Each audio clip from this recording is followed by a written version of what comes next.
Hello there, Professor Stephen Arms here. I have my professor suit on today. I even have my glasses, which I don't really need to do this as a project. I need them to read, but I don't need to do it for what I'm doing now.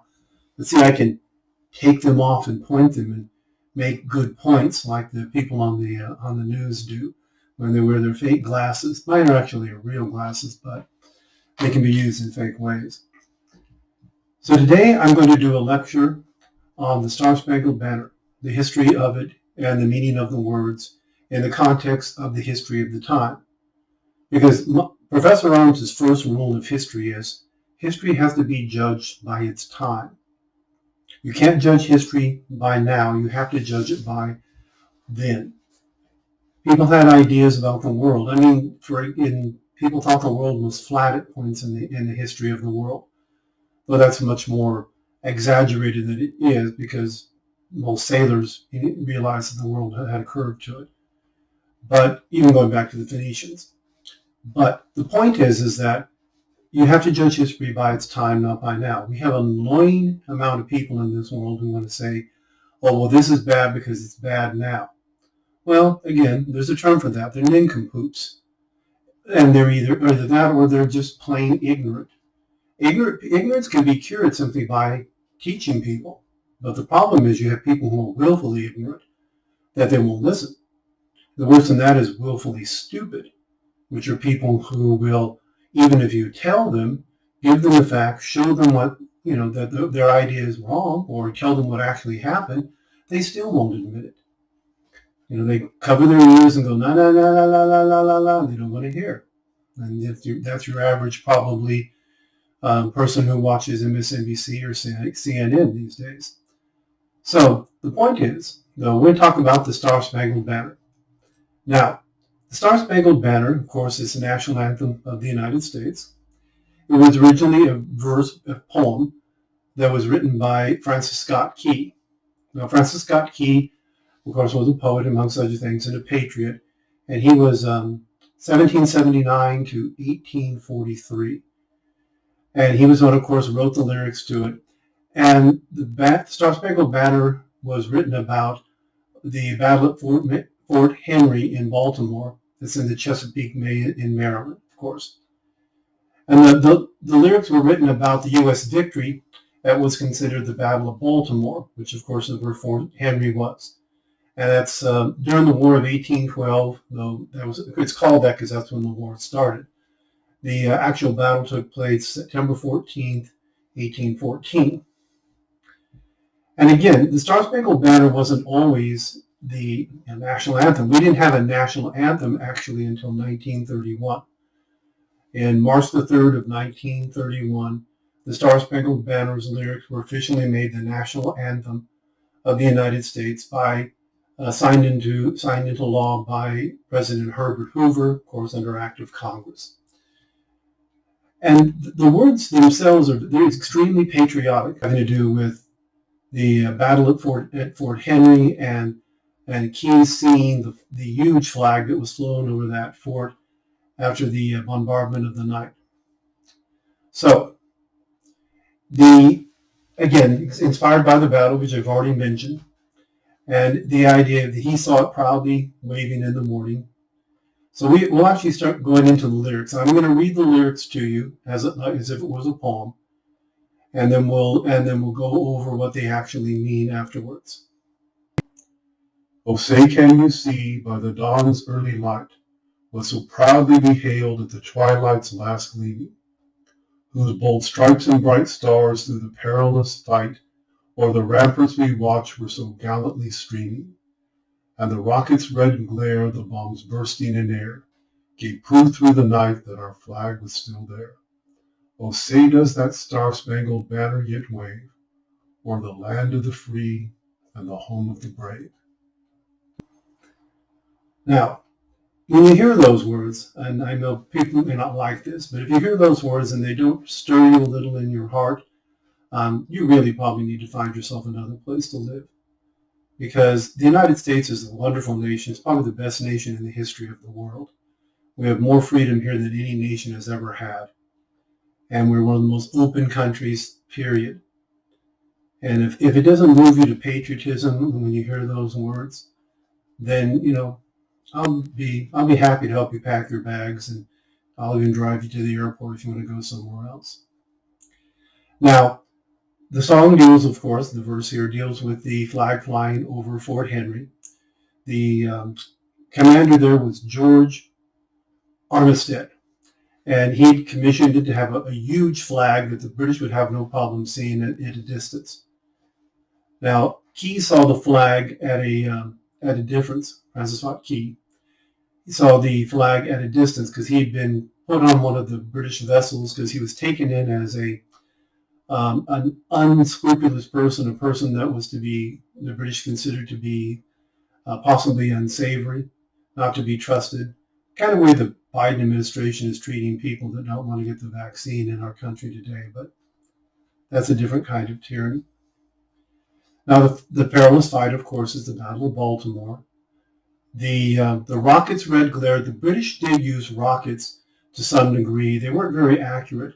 They would look a lot now what you would see in a fireworks display when you have the rockets that they used to shoot into the air. They'd be similar to that, though they did have explosive powder in them, and they could do damage. They weren't very accurate, but again, a fort doesn't have a whole lot of evasive capabilities. Now, the rocket's red glare would be that the bombs bursting in air would probably be more likely describing the cannon that were being fired. People think of cannon in this period as just being cannonballs in the 1800s. You also have round spheres that had fuses in them. They look a little like the Wile E. Coyote standard bomb you see in the old cartoons. And the idea is they were lit, put into the cannon, and they were fired, and they had to be timed versus the length of the fuse and the impact, and the idea would fly out, and if you did it right, it would blow up as it hit. If not, it would land in the air and explode afterwards. They can be very dangerous. So the angry red glow of the cannon fire, and that was, of course, in the morning when the sun came up and you saw that the flag was still there. The land of the free, of course, is because America fought for its freedom from England, and the home of the brave is just a matter of personal patriotism. Okay. First verse done. Second verse. Now, most people don't know these later verses because they don't bother reading them. I'd say probably a vast majority of people watching this video have never even heard these verses. On the shore, dimly seen through the mists of the deep, where the foe's haughty host in dread silence reposes, what is that which the breeze or the towering steep, as it fitfully blows, half concealed, half discloses? Now it catches the gleam of the morning's first light. 'Tis the glory reflected, now shines in the stream. 'Tis the star-spangled banner. O long may it wave o'er the land of the free and the home of the brave. Now again, he was on the British vessel, and he was able to see it at a distance. So the flag was hazy, and it wasn't really till the sun came up you could actually see, and they didn't know where the fort was going to hold or not. Of course, the foe's haughty hosts, haughty mean, stuck up, arrogant. That's, of course, Keyes looking at the opinion of the British arrogance. The dread silence repose was, the ships, it was quiet, looking to see if the flag was there after, of course, the big activity of all the firing and shooting that had happened. And of course, over the towering steep and the movement of the flag blowing in the wind, that the Star-Spangled Banner was still there, and in its full glory. Or the land of the free and the home of the brave. And we've already talked about that. Again, he was a very patriotic man. The British were his enemies, and he had very little interest in being, very little about them that he was impressed with. Let's put it that way. Now let's go on to the third verse. Very few people have heard the third verse, period. And where is that band who so vauntingly swore that the havoc of war and the battle's confusion, a home and a country, should leave us no more? Their blood was washed out, their foul footsteps pollution. No refuge could save the hireling and the slave from the terror of flight or the gloom of the grave. And the Star-Spangled Banner in triumph doth wave or the land of the free and the home of the brave. Now the line in this one, this is the one where the ignorant jackanapes of modern society want to get on. Oh, the Star Spangled Banner is obviously about slavery. Yeah, well, you don't know what the hell you're talking about. Because no refuge could save the hireling and the slave from the terror of flight or the gloom of the grave. Okay, terror of flight is running in battle, gloom of the grave is dying in battle. The refuge you couldn't save them, save the hireling. Now, the hireling in this case, we're talking about the British had a tendency, particularly in the first American Revolutionary War, because sometimes the War of 1812 is considered the second American Revolution. The British had a tendency of hiring Hessian mercenaries, and they did that to some degree even in this war also. But he's making reference here to the hiring of troops to fight. The slave he's talking about are the practice that the British had of what's called impressment. They would kidnap American seamen and force them into service on British ships.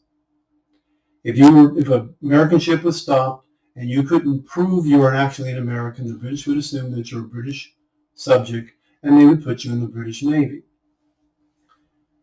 This is one of the actual factors that led to the War of 1812, was the fact that the British were doing this to such a degree that the Americans were willing to fight over it, because you're taking people off, their American citizens, and you're putting them into bondage.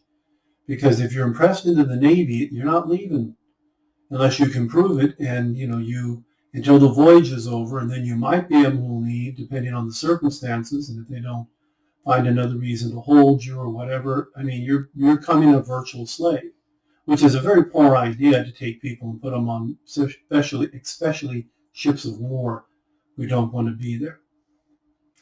And of course, from Francis Scott Key, he describes the Star Spangled Banner. He looks at it as a symbol of triumph over adversity.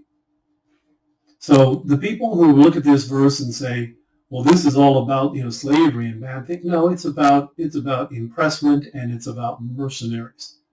You really need to read a book before people open their mouth and say things they have no understanding of whatsoever. So, verse 4. Oh, thus be it ever, when freemen shall stand between their loved home and the war's desolation. Blessed with victory and peace, may the heaven-rescued land. Praise the power that hath made and preserved us a nation. Then conquer we must, when our cause it is just.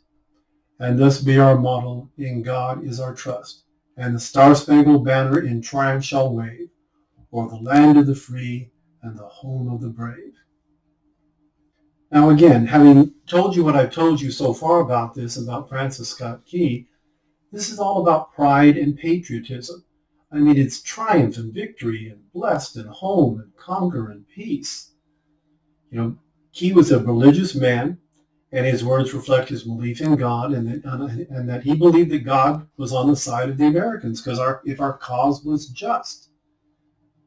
And in this case, fighting against the tyranny of Britain, it is just.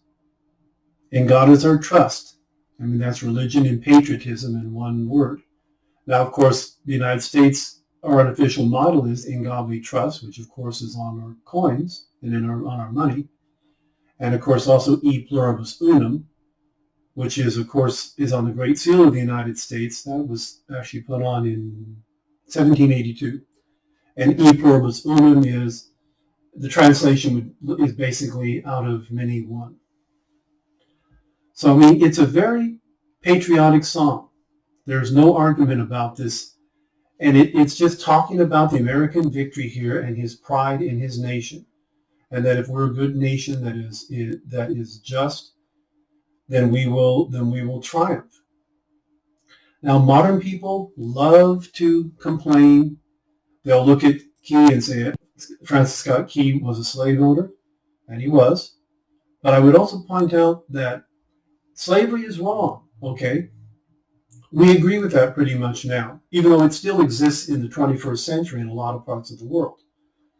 Everyone who wants to yell about the slavery of the 1800s, you might want to think about some of the slavery that's happening currently in Asia and South America, about children being smuggled into our country as slaves, and as women being sold into prostitution as slaves when they're brought into this country illegally. The issues are still here. You just don't want to look at them. Again, that's that willful ignorance idea we were talking about.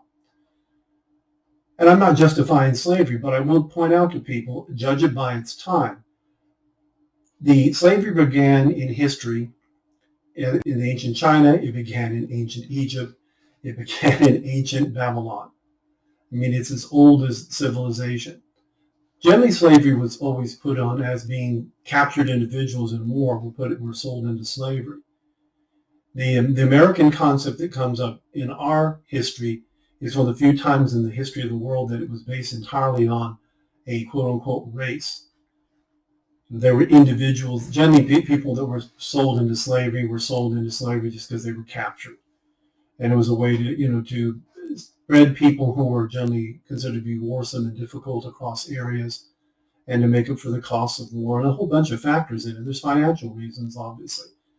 The United States is the big flaw in the United States dealing with slavery is that we're a nation that was built on the idea of freedom. And the idea that, again, we hold these truths to be self-apparent, that all men are created equal, going back to the Declaration, endowed by their Creator with certain inalienable rights. Amongst these are life, liberty, and the pursuit of happiness. So it does look hypocritical for us as a nation who's talking about freedom to have slavery, and I agree. The only reason slavery was still around when the Americas got going is because you had people in the South who were not willing to give it up. And that's why the 3/5 clause is in the Constitution. And this is probably a talk about slavery, which I could do a whole other lecture on that, but I'm just laying down the groundwork on when people make a big deal about what happens in the past, they're ignoring things that are happening today. They're looking at something that, again, slavery, when the Star-Spangled Banner was written, slavery was every nation in the world of one version or the other. Now, is that right? No. But the Star-Spangled Banner isn't talking about that. The Star-Spangled Banner is talking about the United States of America, and that we're a nation endowed, by our Creator with rights, and that we are going to try to live up to those rights. And if our cause is just, we will triumph. So when people today tell you, oh, we don't need a Star-Spangled Banner, or you should have a Star-Spangled Banner for people who have a different colored skin or a different belief pattern, that's ridiculous. Now, could you have a different national anthem? I'd be willing to accept the possibility of that. I think America, I don't never really liked America, My Country 'Tis of Thee, that one. It's not one of my favorites. America the Beautiful, I think, is a very nice song. And if I were going to put in a consideration for a different national anthem, that would be the anthem I would choose. Beautiful for spacious skies, the amber waves of grain, or purple mountains, majesty above the fruited plains. America, America, God shed his grace on thee and crown thy good with brotherhood from sea to shining sea. Now, modern jackanapes would go, it has God in it. Oh, yeah, so does our money. And it doesn't stop people, our money says in God we trust, it doesn't stop people from spending their money, does it? So let's just, just stop being a hypocrite about it. Really? So anyway, thank you for listening. I'll do more lectures like this in the future, and they're a little different than I would have done them in my class because my opinionation is showing up a little much. I'm giving you the facts, but I wouldn't generally call people ignorant buffoons as much in class as I do, but I'm just getting tired of the ridiculousness I'm seeing in this country from people who don't love it. If you don't, and worse than that, they hate it. I mean, if you don't want to love America, at least don't hate it. Because I see too many people in this country that hate this nation and want to bring it down. And they're going to be standing in the smoldering ruins in the end when someone else is coming and conquering us and taking away all their freedoms, assuming they aren't taken by an abusive government, which I think is a decent possibility if we don't watch it in this country. So don't be an ignorant buffoon. Know about your past. The past will help show you the future. That's the advantage of history. People go, history's not important. History is very important because it's your past. It's the road you've been, and it shows you the road you're going to. So thank you for listening. If you enjoyed this video, do all the normal things you should do, like and subscribe and all that. And we'll see you next time.